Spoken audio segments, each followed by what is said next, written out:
Olá, pessoal, sejam bem-vindos a mais um episódio de Monoteísmo Prático. Hoje nós vamos falar sobre o livro de Gênesis, capítulo de número 4, versículos 23 a 24. E o texto diz o seguinte: E disse Lameque às suas mulheres, Adá e Zilá, ouvi a minha voz, vós, mulheres de Lameque, escutai as minhas palavras, porque eu matei um homem por me ferir e um jovem por me pisar. Porque 7 vezes Caim será castigado, mas Lameque 70 vezes 7. Muito bem. Esse é um texto muito interessante, né? E ele foi escrito, assim como boa parte do capítulo 4, por escribas do Reino do Sul, do Reino de Judá. Esse texto ele data, mais ou menos a gente sabe pela linguagem, do final do século 8, né? Talvez início aí do século 7 antes da Era Comum, né? E o que a gente sabe, né, sobre essa época? Como eu costumo dizer para vocês, esse período, né, nós temos aí o povo de Judá como alvo, né, ou como, vamos dizer, os ouvintes desse texto originalmente, e ele foi escrito após o cativeiro assírio do Reino do Norte, do Reino de Israel. E o que acontece e por que esse texto ele é importante, o que ele nos revela se a gente olha para uma leitura exegética, uma leitura que leva em conta o contexto histórico, linguístico, etc., e não dogmas religiosos, né? Muito bem. O que acontecia era o seguinte: o reino de Israel era o reino mais próspero, o reino do norte, né? Se a gente olha geograficamente para o mapa de Israel e Judá, você percebe, né? Se você pegar um mapa de geografia física, você percebe que as áreas mais férteis se concentravam exatamente no Reino do Norte. Então, o Reino do Norte tinha um certo domínio ali na região. A hora que o Reino do Norte é exilado no cativeiro assírio, né? A Assíria vem, passa a ripa no Reino do Norte, abre-se uma espécie de um vácuo de poder na região. E esse vácuo de poder, até porque a Síria também tomou um sacode da Assíria, né? Então esse vácuo de poder ele começa a ser ocupado por Judá, né? E é o período exatamente do florescimento dos textos do Reino do Sul.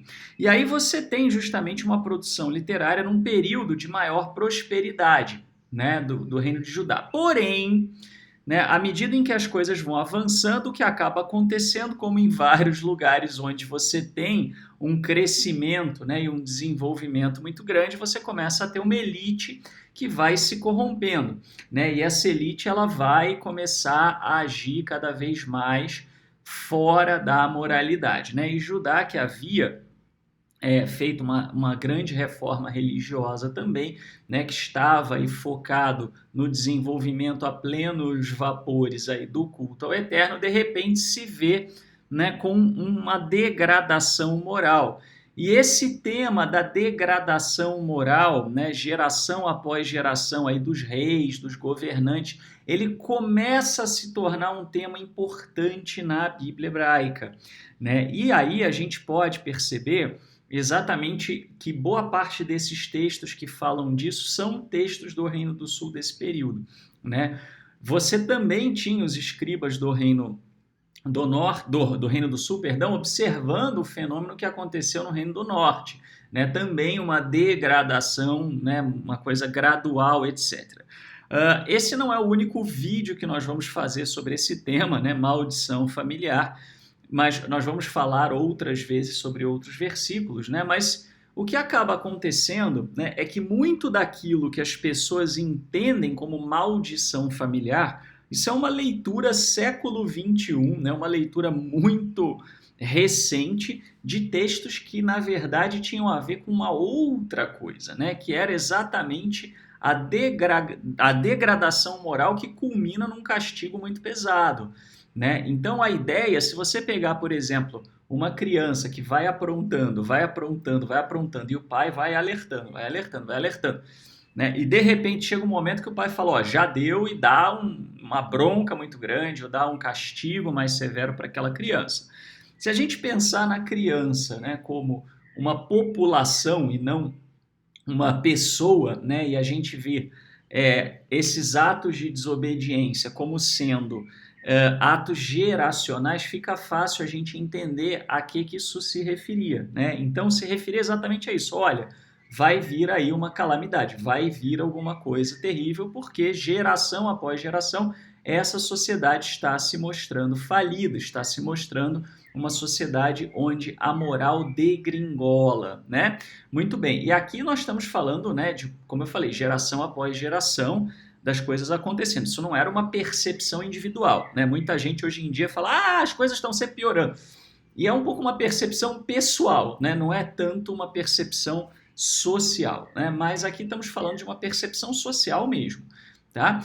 Então, esse é o objetivo, era falar, né? Esse texto de Lameque, ele ilustra isso. Olha, né? Se você teve um assassinato, né? Então, aqui isso está piorando. Se você teve um castigo, você vai ter 70 vezes 7, né? 7 vezes é um castigo máximo, é um castigo, vamos dizer assim, né? É um castigo de uma totalidade, ou talvez até de uma vida toda, né? Porque o 7, ele tem a ver com toda a cosmologia. 70 vezes 7 é uma amplificação disso, né? Quer dizer, é uma coisa que fala realmente aí de uma, né, de algo definitivo, permanente, né, muito amplificado. Então, assim, o que a Bíblia hebraica está dizendo aqui é que a coisa está piorando, piorando, piorando e tomando, né, um contorno aí de expansão. 70 também é um número que é associado na Bíblia hebraica às nações, quer dizer, fala realmente de uma coisa que se torna mais grave e vai se espalhando, né?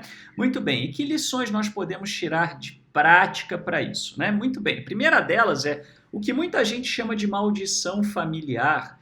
Na verdade, não é exatamente uma maldição, né? Mas sim é uma degradação, uma deterioração gradual da moral que a Bíblia hebraica vai trazendo, né? Isso, os textos mais fortes que falam disso são Êxodo 20, Deuteronômio 5, nós vamos falar disso em um dado momento, né? Mas é basicamente essa ideia, né, de que a coisa ela vai piorando a partir de exemplos negativos ou de coisas negativas, né?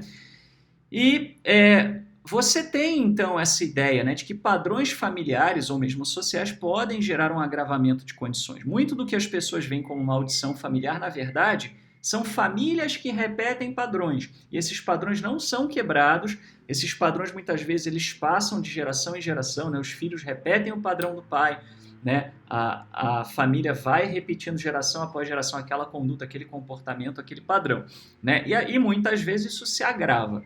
Você pode falar de família ou de uma sociedade mais ampla, né? Os textos bíblicos normalmente se referem mais à sociedade como um todo, né? Mas a gente pode olhar isso também no âmbito familiar, né?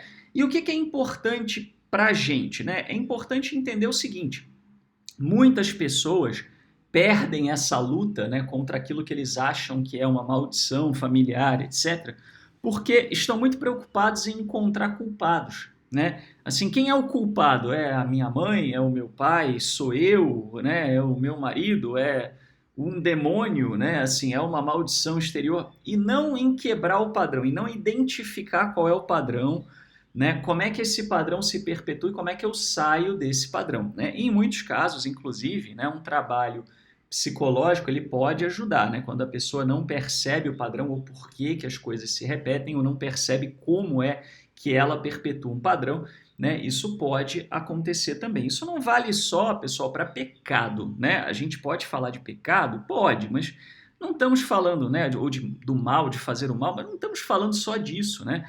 Mas até mesmo ciclos, né, de autossabotagem, né, problemas de comportamento, inseguranças, uma série de coisas que a gente muitas vezes vai repetindo a conduta de geração em geração e muitas vezes isso vai piorando. É importante sair do jogo da culpa e olhar e falar, tá, ok, como é que eu saio desse padrão? O que eu preciso fazer para não passar isso adiante, no mínimo, né, para não passar para as próximas gerações? E, se possível, for melhorar para mim, né, me libertar dessas questões. Muito bem. Então aqui, pessoal, muito rapidamente, tá? Aqui a bibliografia, tá? Que foi utilizada, né? E lembrando, tá? Se você quiser falar sobre esse texto, né? Nós temos aí o grupo monoteísta.org/prática, ou se você quer receber o nosso material toda vez que chegar um vídeo, alguma coisa assim, monoteísta.org/zap. Tá? Temos também no Facebook e no Instagram, mas você não vai receber sempre que chegar, porque infelizmente eles filtram muito, né? Então a melhor forma é pelo WhatsApp, né? Mas aí você fica à vontade. né, para que você possa também ajudar o nosso trabalho a continuar, né? Então peço a sua colaboração, você pode descobrir como colaborar, né, como saber as contas, etc, né, para não botar tudo aqui na tela. O link monoteísta.org/colabore, ok? Muito obrigado e até o próximo episódio de Monoteísmo na Prática, né, ou melhor dizendo, monoteísmo prático, se o Eterno assim nos permitir.